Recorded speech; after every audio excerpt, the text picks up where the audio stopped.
saludarlos en esta mañana de Congreso. Pues siempre agradecido de poder compartir eh, algo de lo que a uno le apasiona, ¿no? Que es justamente esta parte del diagnóstico. Y por supuesto, ¿no? Si le sumamos la parte de calidad, pues es algo todavía más interesante. Eh, para esta plática, déjenme comentarles que me pareció un muy buen momento para reflexionar sobre todos los avances que se han tenido justamente en el área de diagnóstico. Y por eso me permití dividir la plática en dos partes, ¿no? Dos episodios. Eh, el primero de ellos es una reflexión un poco más eh, profunda de lo que estamos viviendo. Y si pudiéramos, en este caso, pues tener una idea más clara, ¿no? De lo que hacemos. De pronto la rutina no nos hace pensar justamente en toda esta cantidad de información y de avances que nos van llegando poco a poco, y yo creo que la salud y el laboratorio en particular, pues somos eh, destinatarios, ¿no? De todos estos avances. Pero qué tanto nosotros como personal, ¿no? Enfocado justamente en la salud, vamos adaptando esto y cómo vamos reaccionando. Entonces, bueno, para iniciar, quisiera hacerles esta pregunta. ¿Qué relación puede existir eh, entre estos dos eventos? Uno es el lanzamiento de una sonda espacial, Sputnik 1, y el otro es, pues, el conocido, ¿verdad? Virus de la COVID-19. Eh, no, bueno, no se trata de relacionarlos como si fuera una teoría conspirativa, ¿no? De que el virus vino del espacio o algo así. No tendría que ver con eso. Pero quisiera dejar esta pregunta para ver si ustedes pueden encontrar la relación. Me voy a permitir hablar particularmente ahorita en esta primera parte de este episodio sobre el Sputnik. Porque el Sputnik es un punto de inflexión en lo que conocimos como la carrera espacial. El Sputnik es una sonda soviética lanzada más o menos en 1957 y que detona una crisis en Estados Unidos, y es como se declara justamente la carrera espacial, el inicio de la carrera espacial. Teníamos dos países que estaban en una guerra fría, y esta carrera espacial se convirtió en un plano más allá de lo científico y tecnológico, sino también dentro de lo político. Eh, esta carrera espacial, iniciada justamente con este lanzamiento de la sonda Sputnik, pues llevó, ¿no? Hasta conquistar eh, el hecho de que un hombre pisara la luna. Ahí se alcanza el punto más alto de esta carrera espacial. Pero obviamente que, como toda carrera, pues tiene diferentes etapas, diferentes fases. Y vemos que si lo ponemos en una línea de tiempo, en esta parte de aquí, iniciamos justamente en 1957 con el lanzamiento de la sonda Sputnik. Eh, la Unión Soviética, bueno, Rusia, lo que era antes la Unión Soviética, pues tenía claramente un avance muy fuerte sobre esta carrera. De hecho, también fue quien lanza, ¿no? Al primer hombre al espacio, y es el primer, digamos, logro, ¿no? Importante de que un humano, ¿no? Sea capaz de salir, ¿no? De lo que sería la Tierra. También Rusia, ¿no? Lanza a la primera mujer al espacio. Eso ya fue en 1963. Y Estados Unidos iba, pues, siguiendo los pasos, es decir, no podía adelantarse de ninguna manera. De hecho, la Unión Soviética lanza una primera sonda también que llega a la Luna. Es decir, los soviéticos fueron los primeros en llegar a la Luna desde el punto de vista tecnológico. Pero bueno, toda esta carrera culmina con la llegada del hombre a la Luna en 1969 en esa misión Apolo 11. Si nosotros observamos cómo es el comportamiento de esta serie de eventos, lo podemos graficar como se muestra aquí. En un inicio, justamente cuando se lanza Sputnik, empieza un crecimiento logarítmico de eventos y de logros a nivel espacial. Y este comportamiento logarítmico está íntimamente relacionado con una ley que propone Moore.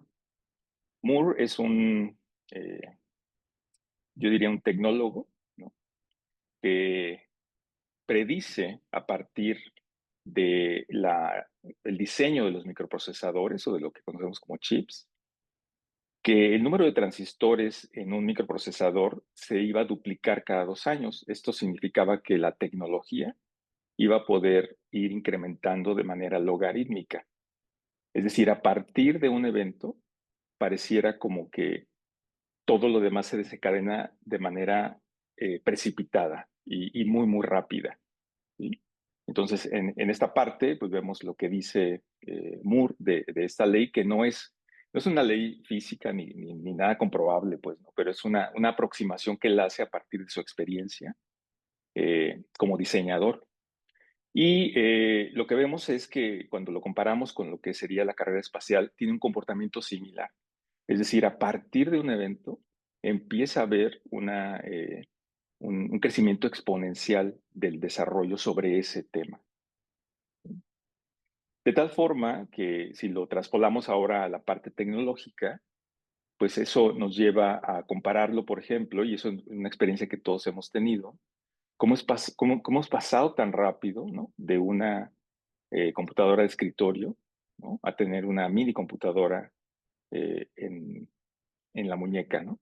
Básicamente.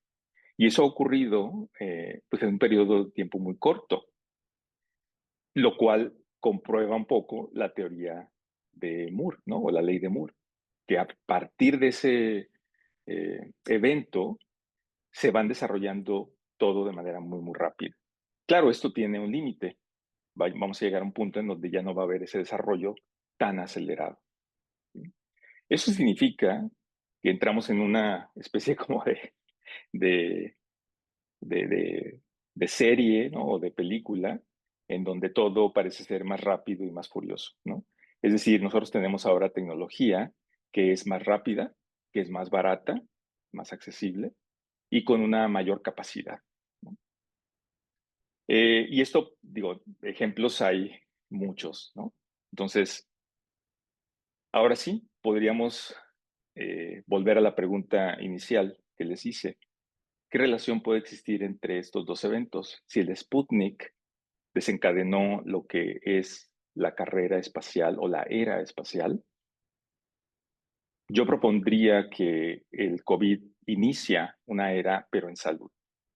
A pesar de que ha habido muchos avances antes de COVID, eh, creo que COVID nos puso en un momento en donde se conjuntan tecnología, conocimiento y esto puesto al servicio, ¿no? De los sistemas de salud. Si ustedes recuerdan, ¿no?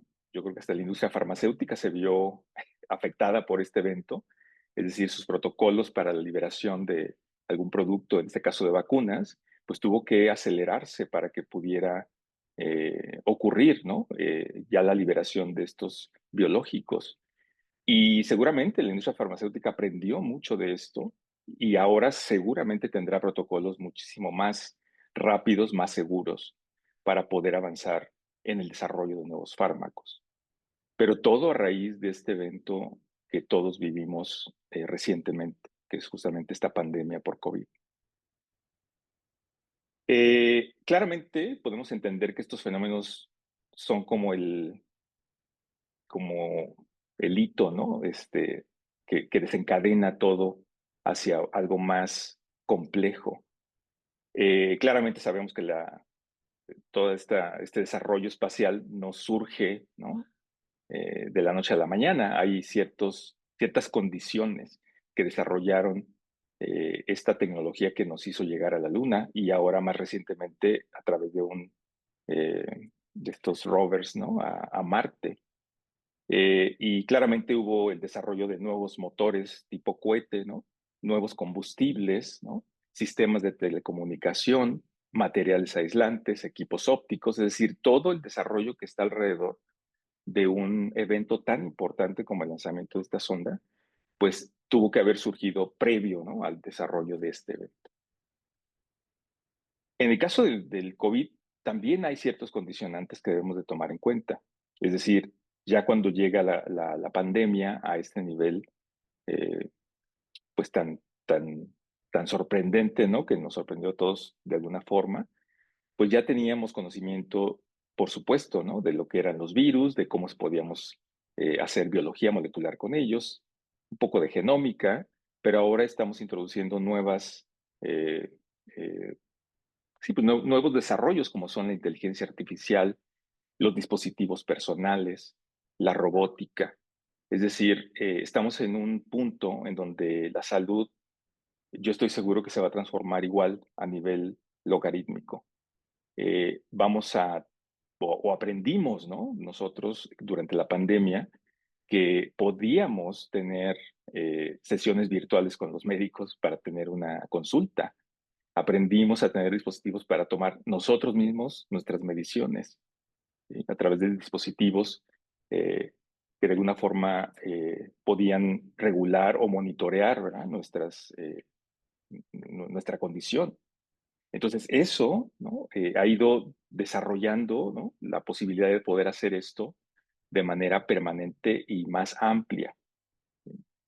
Entonces, ahora todo lo queremos también en cuestión de diagnóstico más rápido. Lo queremos más rápido y lo quiero tener disponible. Y pues eso es un reto muy grande para quienes estamos en el área de la salud en los diferentes niveles, particularmente el laboratorio. Yo creo que el laboratorio empieza a tener pues esa repercusión, ¿no? O sea, empieza a impactar todo esto que ahora tenemos. Digo, la parte robótica, sabemos que ya hay equipos que pueden, en el caso de biología molecular, hacer extracciones de DNA, preparar soluciones, reactivos, ¿no? Y ya estamos haciendo uso de manera, pues, más frecuente, ¿no? Pero, ¿cómo estamos incorporando nosotros todo eso a nuestra práctica diaria?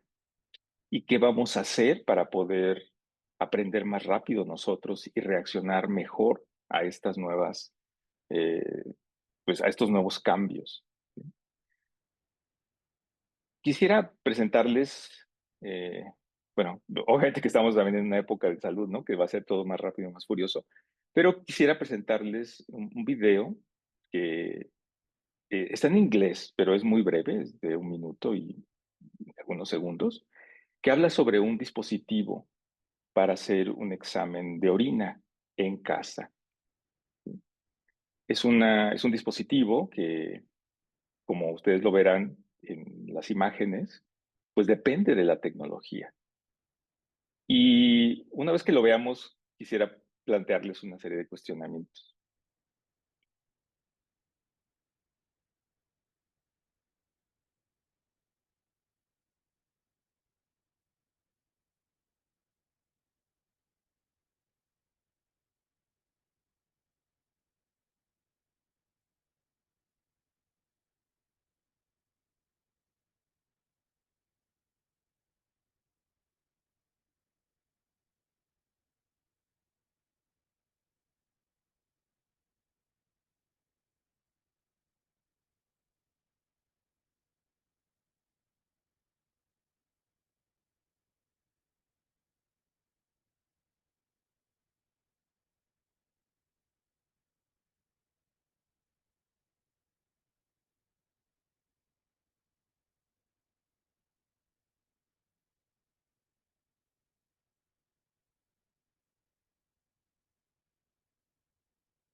Pero aquí surgen varios cuestionamientos, ¿no?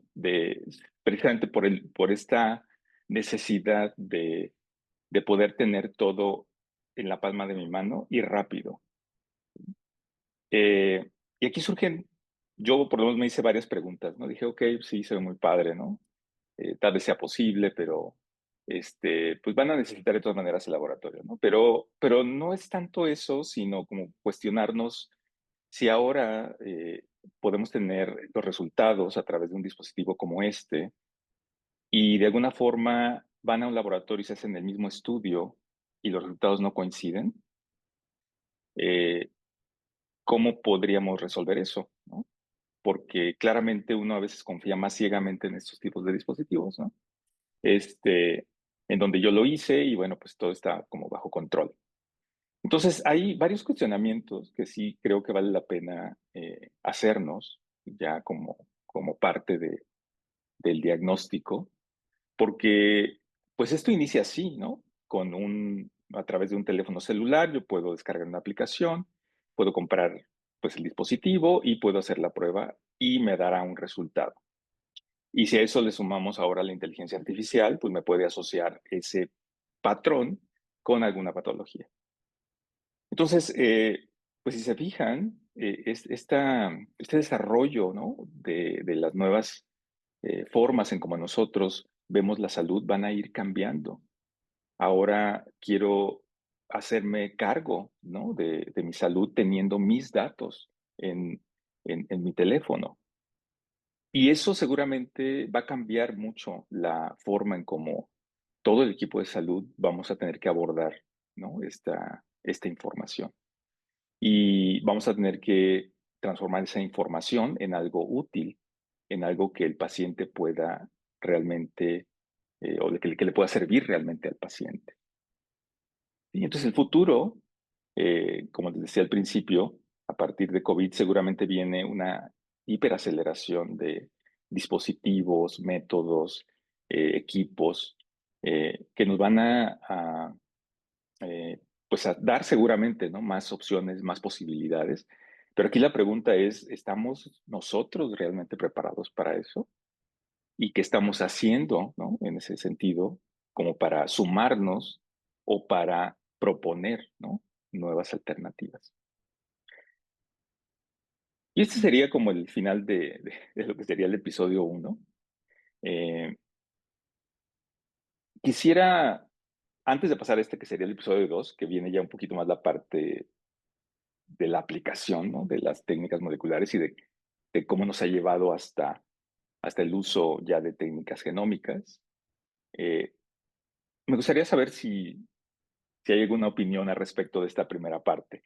Si no, lo podemos retomar al final. Pero si alguien tiene alguna duda, estamos, digo, abiertos para discutir. De hecho, para eso son los congresos, ¿no? Para que podamos discutir.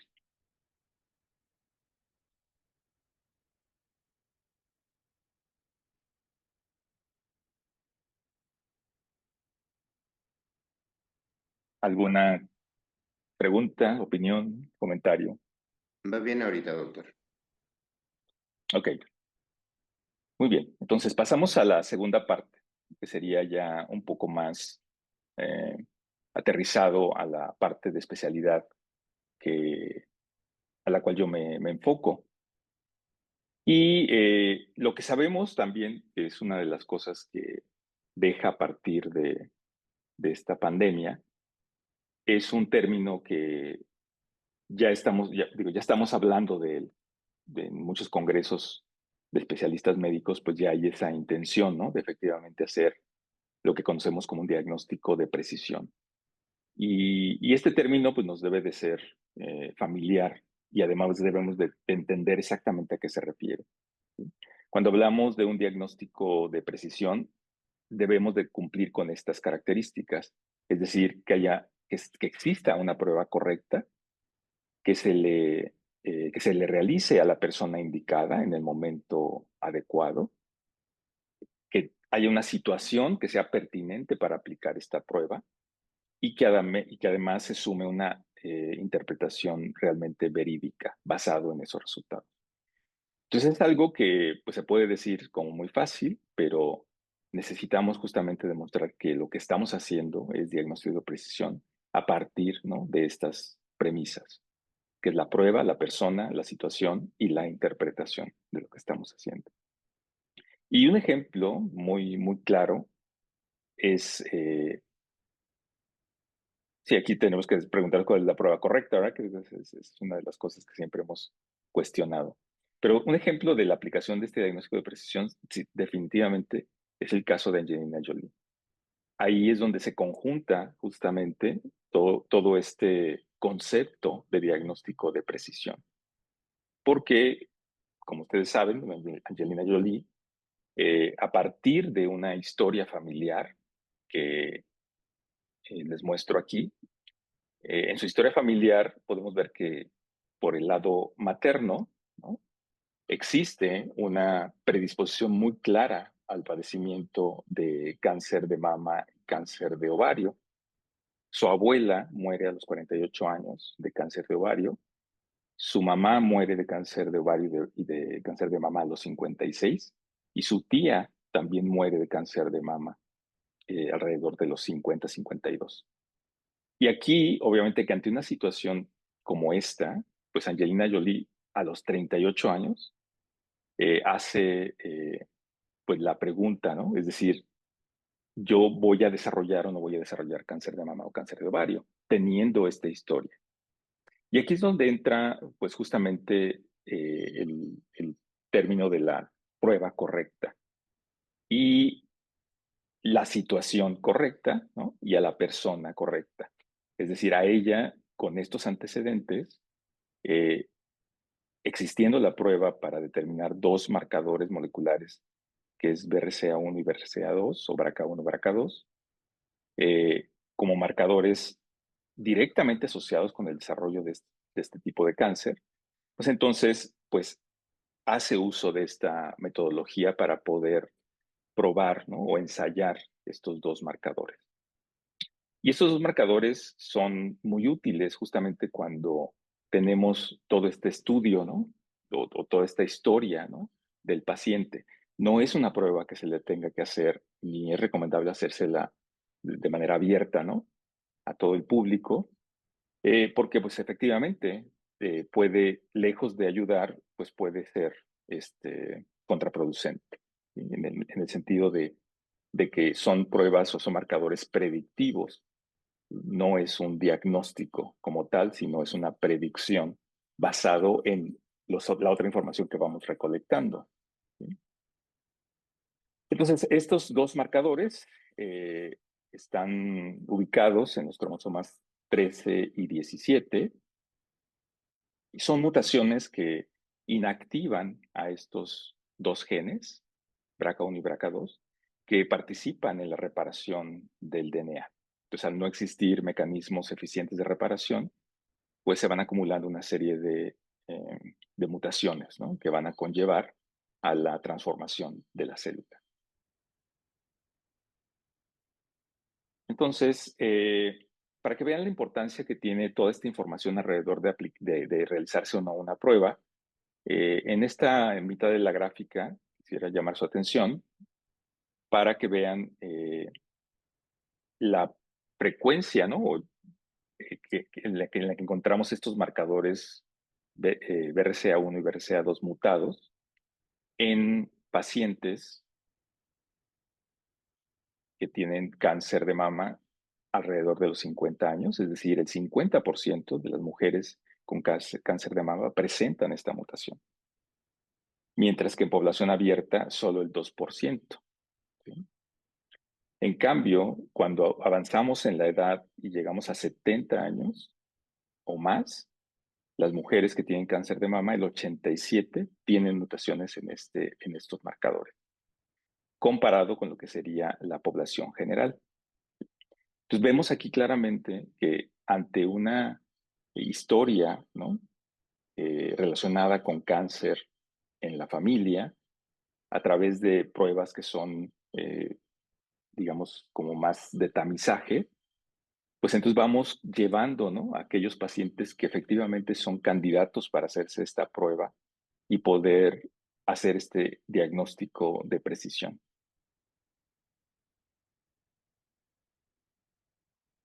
Entonces, como vemos aquí, el que entendamos una enfermedad genética o en este caso una infección de algún organismo como un virus, que tienen obviamente material genético, lo que nos permite es identificar regiones, ¿no?, que son importantes o asociadas a esta enfermedad. Y aunque pareciera como algo muy, como le llaman ciencia básica, pues realmente esa base que se genera a partir del conocimiento de esas mutaciones o esos cambios genéticos, pues van a servir, uno, para el diagnóstico, porque nos van a permitir identificar eh, marcadores, ¿no? Y de esa manera podemos hacer eh, estos estudios de prevención, como el caso de Angelina Jolie, ¿no?, que a los 38 años hace la prueba y decide, ¿no?, a partir de esos resultados, pues hacerse una doble mastectomía. Pero también no solamente es para la prevención, sino también es para el seguimiento. Una vez que identificamos ese marcador o esa mutación, pues entonces tenemos que hacer un seguimiento para ver si con los tratamientos disminuye su efecto o desaparece. Ahora, también es cierto que entender una enfermedad genética desde la identificación de los genes es entender la biología de la enfermedad. Y entendiendo la biología de la enfermedad, entonces puedo hacer propuestas de terapia dirigida. Y adicionalmente, puedo tener, si conozco dónde está el defecto, la posibilidad, en algunos casos, de hacer terapia génica. Entonces, se fijan, el entender la parte genética de una enfermedad, cualquiera que ésta sea, pues me va a ayudar en todo sentido a tener un mejor manejo, ¿no?, de la enfermedad. Esto ha ocurrido con varias enfermedades, no con todas. Hay algunas que tienen componentes genéticos, pero son complejos. Y eso, pues, aún no estamos como en ese punto de poder entender, ¿no?, esa complejidad que representa no tener una mutación o dos, sino tener varios, pues, varios decenas o cientos de mutaciones. Entonces, ese estado en el que seamos capaces de poder entender la enfermedad en su conjunto, pues sí está no tan lejos, pero todavía, digamos, está en estudio, ¿no? O en inicio. Para el caso de las leucemias, obviamente que representan una enfermedad genética, son una enfermedad genética, ¿sí? Y recordar, ¿no?, que la leucemia es un término que involucra varias enfermedades, ¿no? Decir leucemia es algo muy genérico y pues ahora sabemos que son varios cientos, ¿no?, de enfermedades agrupadas, pero que todas tienen un componente importante que sería la parte genética. Si nos enfocamos más a la parte de los subtipos, bueno, pues vamos acercándonos un poco más a conocer cuáles son las características de cada uno de estos padecimientos. Claramente, en las leucemias, pues es un campo muy fértil, ¿no?, para poder hacer este estudio a nivel biológico de cuáles son esos cambios genéticos que nos van a llevar o que nos van a conducir a esa transformación genética, ¿sí? Entonces, las leucemias en su conjunto sí representan un problema de salud pública si sumamos todos los tipos de leucemia. Cada una de las leucemias pues va disminuyendo su impacto, ¿no?, porque se va reduciendo el número de casos, ¿no?, reportados para ese tipo particular de leucemia, pero en su conjunto pues sí es una de las causas importantes, ¿no?, de mortalidad en todos los países. La forma en como en el laboratorio nosotros abordamos esta enfermedad para hacer el diagnóstico, pues afortunadamente hemos echado mano de todo lo que la tecnología y digamos el conocimiento nos ha permitido, porque hemos ido desde la parte de la observación directa de las células, es decir, las células transformadas, qué características tienen y cuáles son sus componentes distintos respecto a las normales, pero también nos hemos adentrado a la parte genética a través del estudio de estas estructuras que serían los cromosomas, o bien de la parte molecular ya directamente sobre el material genético, sobre el DNA. Y más recientemente hemos incorporado los estudios genómicos, de los cuales creo que en México apenas está eh, pues pidiendo este tipo de estudios que fueron desarrollados hace por lo menos una década, ¿no? Y que se encuentran disponibles en otros países.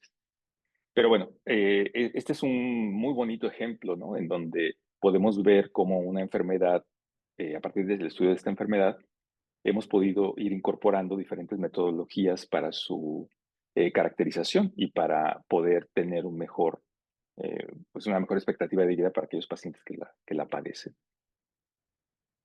No, aquí hay un claro consenso, ¿no?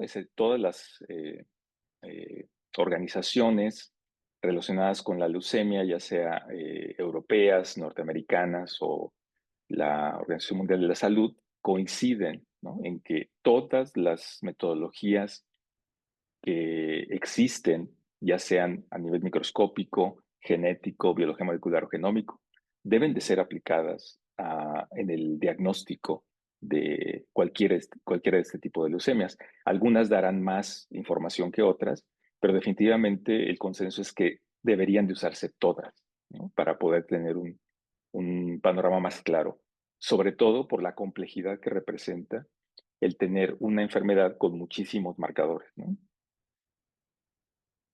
Entonces, fíjense que es muy enriquecedor y es algo que una práctica que hemos adquirido acá en el laboratorio y particularmente yo también, por supuesto, y es la de asistir a los congresos de los especialistas. Nosotros como proveedores de un servicio de diagnóstico por laboratorio en el área de hematología, pues vamos justamente a los congresos de hematología y la interacción con los hematólogos, pues sí es siempre muy, muy buena, porque además, a través de sus exposiciones y de sus conferencias, uno puede saber hacia dónde van, qué es lo que están viendo, qué es lo que necesitan, qué es lo que les interesa resolver. Y yo creo que esa es una muy, muy buena práctica. En uno de los congresos a los que yo tuve oportunidad de asistir aquí en México, que organizó la Asociación Mexicana para el Estudio de la Hematología, en coordinación con SOHO, que también es una organización norteamericana de oncología y hematología, ellos hacen un ejercicio muy interesante que es un debate. Ellos presentan a dos especialistas y un caso controversial, ¿no? Y entonces cada especialista da su opinión a favor o en contra, ¿no? De cierta posición. Y el caso que se presentó, que les muestro a continuación, es este. Es un paciente masculino de 45 años de edad. Tiene este historial previo, ¿no? De linfoma de Hodgkin a los 28 años, tiene un aspirado de médula ósea, tiene 68% de blastos y displasia, tiene un inmunofenotipo, ¿no? Con estas características o estos marcadores, una citogenética que es de menos, tiene un cromosoma 5, digamos, no existe un cromosoma 5 en este, es 45XY, y por biología molecular hacen dos marcadores importantes, que sería ASLX1 y SRSF2. Entonces, con esta información, ¿no? Se determina que es una LMA, una leucemia mieloide aguda con mutaciones relacionadas con el síndrome mielodisplásico, no tiene comorbilidades, tiene un ECOG de 1, ¿sí? Y aquí la pregunta que se hizo fue, ¿este paciente debería ser tratado con un esquema agresivo o con un esquema conservador? Y entonces cada uno de los expertos, ¿no? Da su opinión de por qué sería más bien un tratamiento más agresivo o no, ¿verdad? En este caso. Entonces aquí, si se fijan, pues la historia, digo, además de la parte clínica, ¿no? Que hace el médico, pues aquí el laboratorio está claramente presente, ¿no? Aquí tenemos justamente, ¿no? Pruebas básicas o de rutina, como le llaman, hasta pruebas un poquito más especializadas como es el inmunofenotipo, la citogenética y la biología molecular. Y entonces, de este debate y basado en dos características, eh, que sería la biología molecular y la edad, entonces estos dos datos apoyan el hecho de que el tratamiento sea agresivo, ¿sí? Entonces aquí, digo, cuando yo lo vi me pareció muy interesante porque es como ver en tiempo real, ¿no? Cómo se toma una decisión por parte de los médicos, ¿no? Y basado justamente en las mutaciones de estos dos genes. Entonces, pues aquí uno como que se siente muy bien, ¿no? Que efectivamente uno pueda contribuir a través de estos estudios tan especializados a que los pacientes tengan el tratamiento más adecuado, o por lo menos el que es consenso entre los médicos. Entonces aquí pues, entramos en un plano en donde lo molecular se vuelve muy importante, ¿no? Y lo molecular en diferentes planos. Los marcadores genéticos particularmente se refieren a estos segmentos o secuencias, ¿no? De nuestro genoma, pero que de alguna forma, por su estructura, por su secuencia y su modificación, están directamente asociados con una característica o un rasgo, en este caso con un perfil, digamos, ¿no? De la enfermedad. Eh, Solo para ponerles un ejemplo, los marcadores pueden ser, en el caso de que sean citogenéticos o cromosómicos, pueden ser numéricos o estructurales. Entonces, los numéricos, aquí vemos un cariotipo, ¿no? En donde vemos que existen más del par de cromosomas en algunos cromosomas. Es decir, aquí lo que tenemos es un incremento en el número de cromosomas presentes. Y en la otra parte de la imagen vemos un cambio estructural, ¿no? Que sería el intercambio de información. Aquí no hay pérdida ni ganancia. Aquí simplemente se movió un segmento del DNA de un cromosoma a otro. En ambos casos da información y esa es la parte pues más bonita, ¿no? Del diagnóstico, en este caso citogenético, que a partir de estas evidencias, ¿no? Uno puede ir colocando a esa enfermedad en una posición de si tiene un destino, un pronóstico favorable o desfavorable, ¿no? Entonces, esto es importante, digo, para poner como un ejemplo, en la leucemia linfoblástica aguda, en donde un cariotipo, en donde tenemos un mayor número de cromosomas que le denominamos hiperdiploide, pues tiene un muy buen pronóstico en los niños, ¿no? No así un cariotipo normal, por ejemplo. Entonces, ya el médico sabe que teniendo un mayor número de cromosomas en el cariotipo, el pronóstico con los tratamientos que tiene, pues va a ser exitoso, ¿no? Comparado con el que tenga un cariotipo normal o el que tenga menos cromosomas. Entonces aquí es donde juega un papel muy importante, ¿no? El laboratorio y sobre todo estas pruebas que son, digamos, pues no tan recientes porque fueron desarrolladas en el siglo pasado, a mediados del siglo pasado, pero que siguen siendo muy útiles y sobre todo utilizado por los hematólogos. Pero estos marcadores cromosómicos claramente pues, tienen un componente más profundo, más molecular, que sería justamente la parte del DNA, ¿no? Y entonces los cromosomas están hechos particularmente de DNA y ahí es donde están los defectos, ¿no? Que podemos identificar o asociar con una enfermedad. A nivel de DNA existen diferentes tipos de modificaciones, pueden ser pérdidas, ganancias o duplicaciones, ¿no? De información. Y en el caso de la leucemia mieloide aguda, que es uno de los temas tal vez más relevantes en estos congresos de hematología, eh, pues aquí nos encontramos con una enfermedad que es muy, muy compleja. A diferencia de otro tipo de leucemias, ¿no? La mieloide crónica o la linfoblástica aguda, donde efectivamente sí son importantes, pero los tratamientos han sido muy, muy exitosos. En la leucemia mieloide aguda sigue siendo un reto el poder tener un tratamiento que pueda responder justamente de manera adecuada y revertir la enfermedad. Entonces, la leucemia mieloide aguda se denomina como una neoplasia de células inmaduras, asociada en gran variedad con diferentes presentaciones clínicas y hallazgos morfológicos, es decir, es muy diversa en la forma en cómo se presenta y es prevalente en adultos mayores, ¿no? Más o menos con un estimado de unos 20,000 nuevos casos por año. Pero si yo comparo la leucemia linfoblástica aguda con la leucemia mieloide aguda, veamos estas dos gráficas que hablan del curso o sí, digamos, del éxito que ha tenido la supervivencia de los pacientes diagnosticados con cualquiera de estas dos.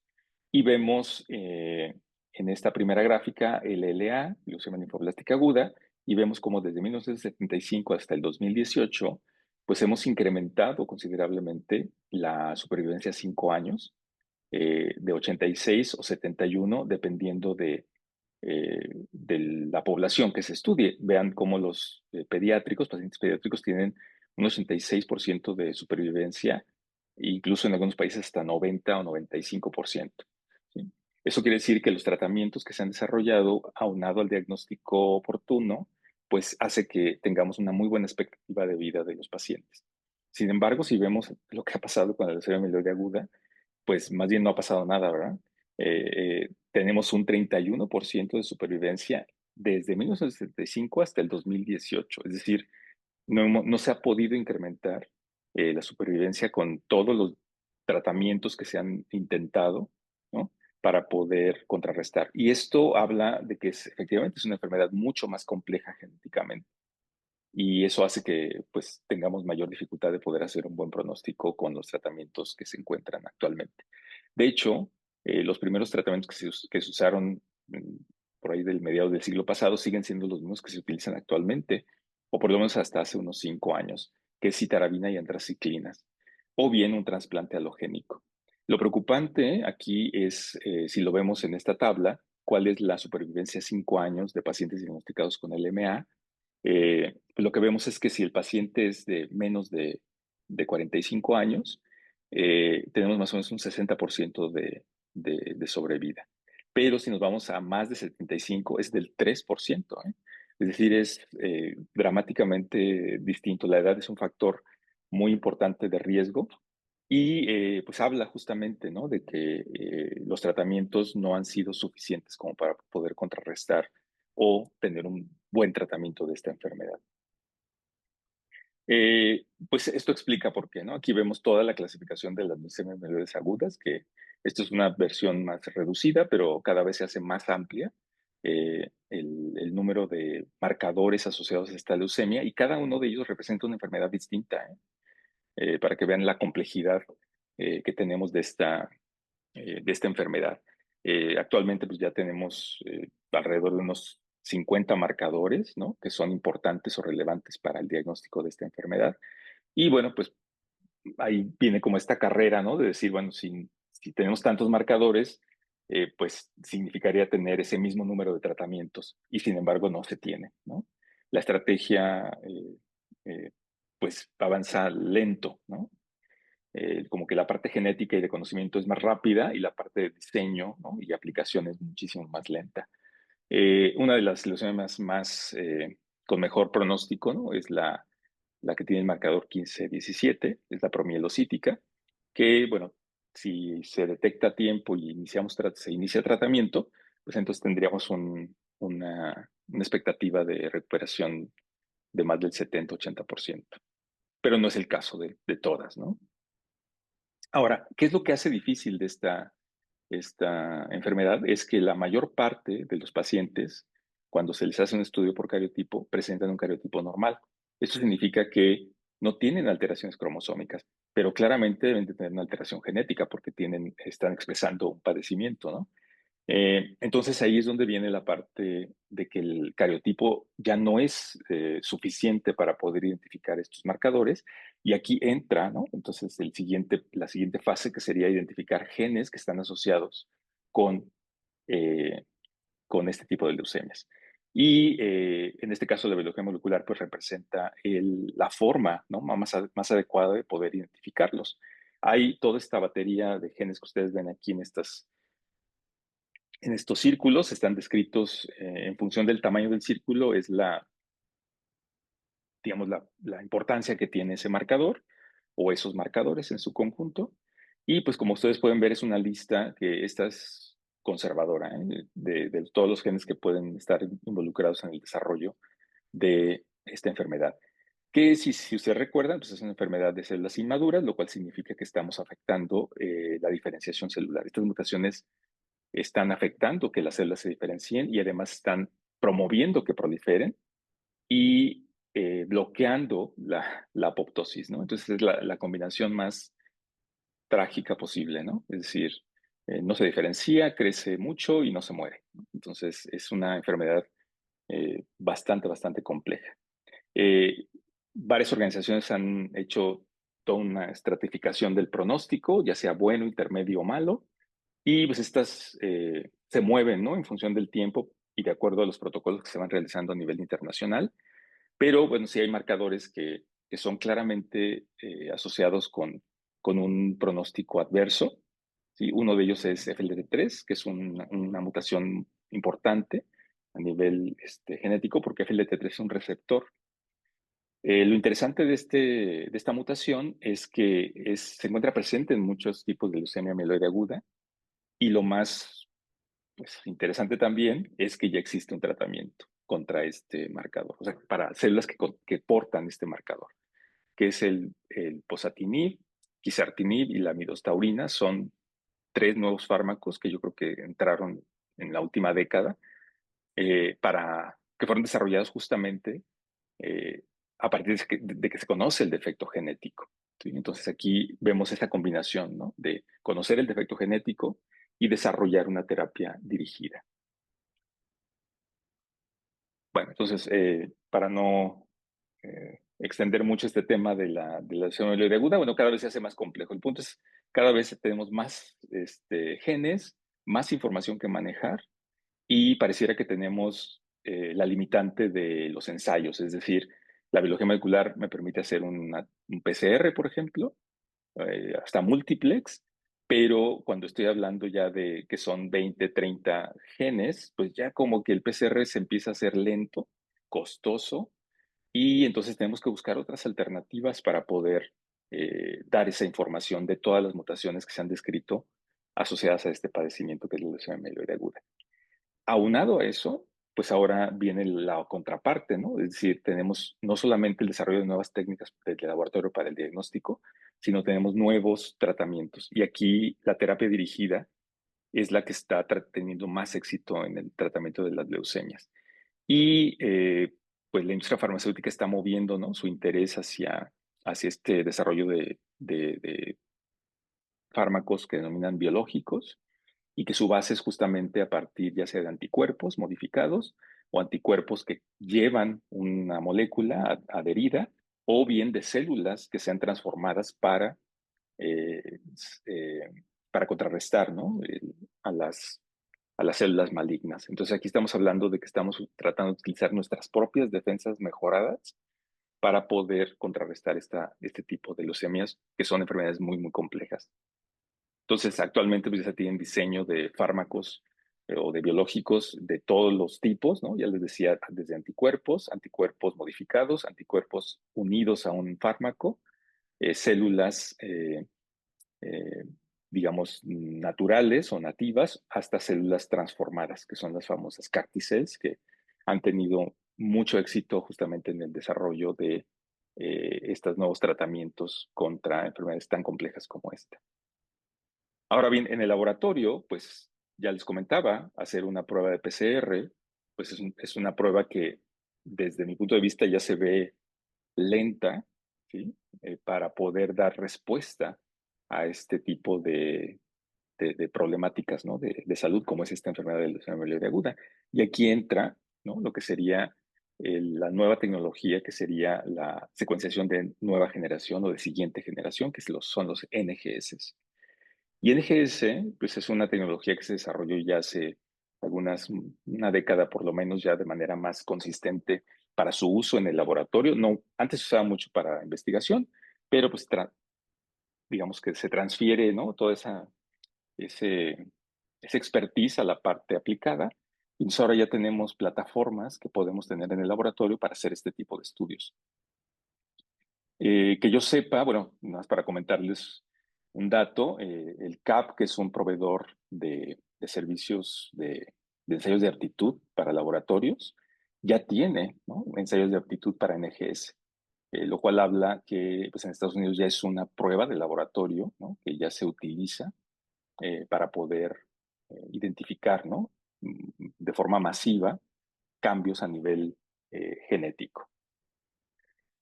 NGS es una tecnología muy bonita, ¿no? Es una tecnología bonita en el sentido del concepto, ¿no? De cómo está desarrollada. Sigue siendo una técnica costosa, sin embargo, pues básicamente el principio es muy parecido, ¿no? A un PCR, pero multiplicándolo, ¿no? Como por miles. Eh, Parte de la toma de una muestra, hacemos una reacción de ácidos nucleicos. Aquí se tiene que preparar una librería, es decir, el material genómico se corta, ¿no? Pues se hace como pedacitos, ¿no? Para que podamos, no se corta, se generan fragmentos muy chiquitos que se pueden leer todos, ¿no? De manera como casi sincrónica.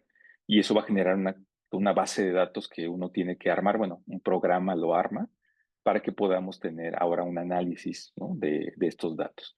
Y yo creo que aquí el punto que todavía en donde nos somos muy competentes o debemos de ser muy competentes, uno es la fase preanalítica, definitivamente. La fase intermedia ya está robotizada prácticamente, pero la otra parte es la parte del análisis. Entonces nosotros estamos en el principio y al final. Es decir, la parte preanalítica es importante, pero la parte de interpretación y análisis es mucho más importante porque la cantidad de datos que se obtienen es bestial, ¿eh? Entonces, aquí lo que se tiene que hacer es tener expertos, ¿no? en la interpretación de este tipo de metodologías. Entonces, hay un campo de oportunidad muy grande para quienes están todavía estudiando o para quienes, pues, queremos seguir estudiando, ¿verdad? También. Entonces, como les decía, bueno, básicamente parte que a partir de una muestra de ácidos nucleicos, entonces preparamos una librería, hay una serie de primers y adaptadores, ¿no?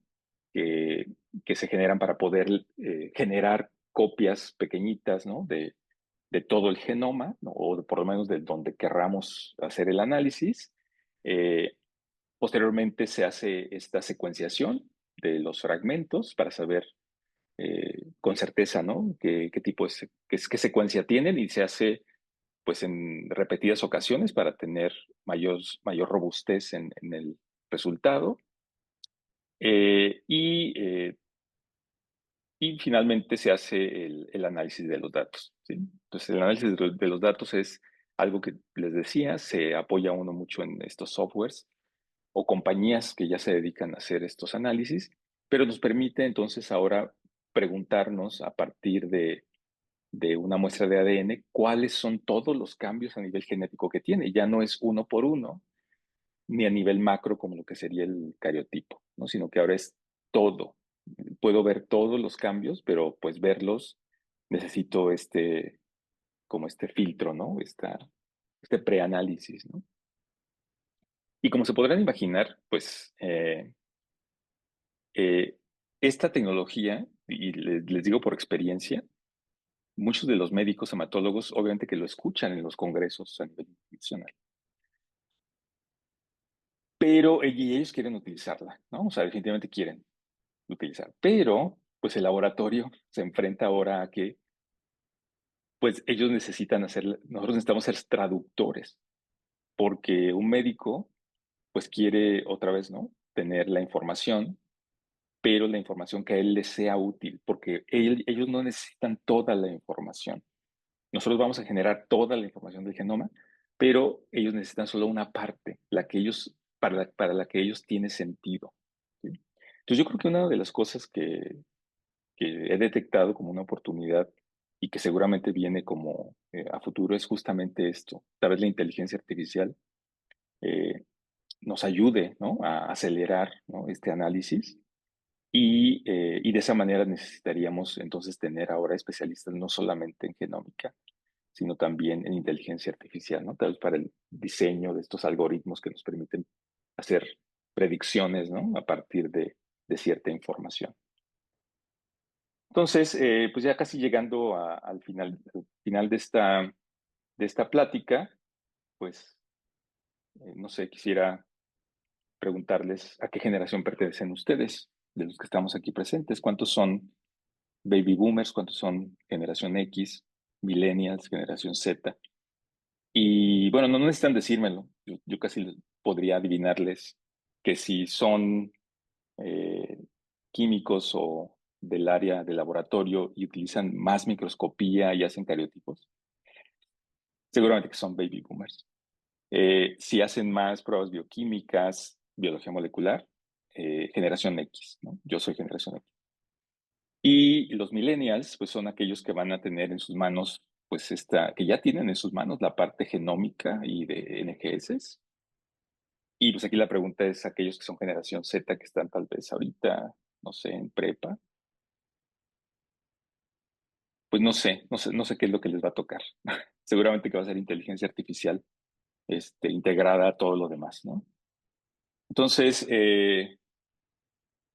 pues con esto termino. Les dejo aquí mis datos. Si tienen alguna duda, pregunta, pues con gusto siempre poderlos apoyar y atender cualquier duda que tengan. Muchísimas gracias.